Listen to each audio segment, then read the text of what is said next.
From the moment we could walk, we were told to be good, to listen, to please, to make everyone else happy. We were told that putting others first is noble, that selflessness is the highest virtue. And so we learned to smile when we were sad, to say yes when we meant no, to shrink ourselves so others could shine. We became masters of hiding our discomfort and turning our needs into afterthoughts. We learned that being liked was safer than being real. But here's the truth no one told you. Living your life to make others happy is the fastest way to forget who you are. You weren't born to be a background character in your own story.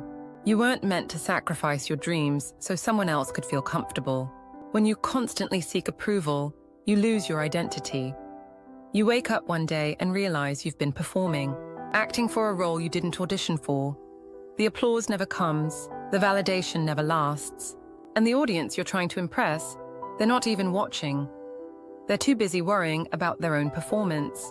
You start to wonder, what if I stopped pretending? What if I chose myself, even if it meant disappointing others? What if being good isn't the goal? Because being good doesn't mean being invisible.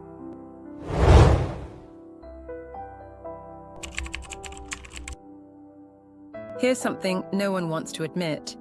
Even when you do everything right, they'll still judge you. You can be kind, generous, agreeable, and someone will still find a reason to dislike you. You can work yourself to the bone to meet everyone's expectations, and it still won't be enough. There will always be someone who thinks you're too much or not enough. Someone who questions your choices, criticizes your voice, misunderstands your silence. So if you're going to be judged either way, why not be judged for being authentically you? The truth is, people project their own fears, insecurities, and frustrations onto others.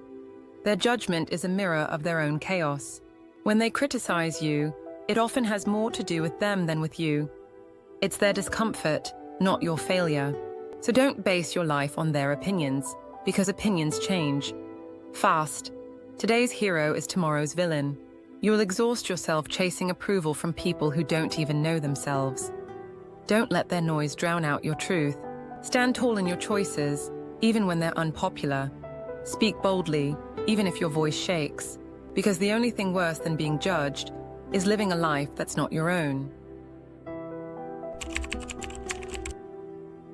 You might think people-pleasing is harmless, that it keeps the peace, keeps you liked, but it slowly kills you. Every time you say yes when you mean no, you chip away at your own boundaries. You betray your needs in exchange for short-term comfort.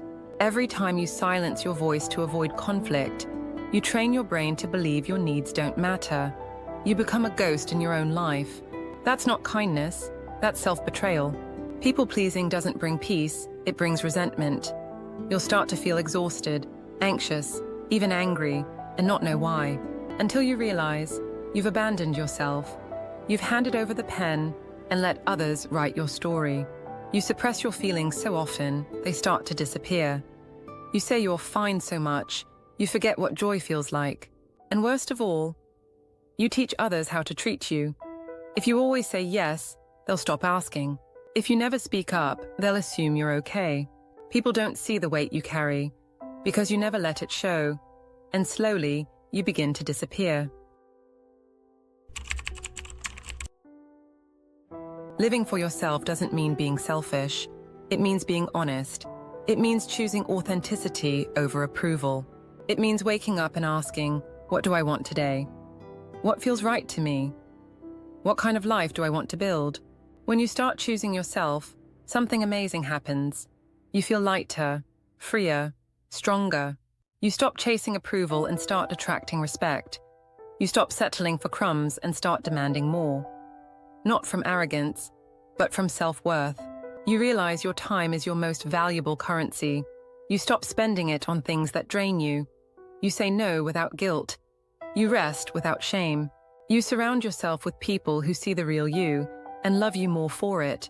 And guess what? When you live for yourself, you actually have more to give. You're not pouring from an empty cup, you're overflowing. You become the kind of person who lifts others, not out of obligation, but out of fullness. Because self-love breeds real love. Start small. Say no to something that drains you. Speak your truth, even if your voice shakes. Wear what makes you feel powerful, not what others expect. Unfollow people who make you feel not enough. Take a day off without guilt. Write down what you really want and take one step toward it. Stop apologizing for existing. You don't need permission to be yourself. And remember, your life isn't a democracy, it's yours. Start noticing when you're living out of obligation. Pay attention to what makes you feel alive. Make space for silence. That's where your truth lives. Let discomfort guide you. It shows where change is needed. Don't wait for the perfect time. Start now, messy and unsure. Each step builds your courage. Celebrate small wins. You're rewriting a lifetime of conditioning. That takes strength. And if you fall back into old habits, be gentle. Then get up and try again. Because this isn't just about living, it's about living on purpose. One day you'll look back and ask, did I live for me, or did I live to be liked? Make sure the answer is clear. You weren't born to be a mirror for other people's expectations. You were born to be a masterpiece of your own making.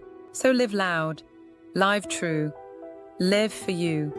Because the world doesn't need another copy, it needs the real you. That's how you change everything.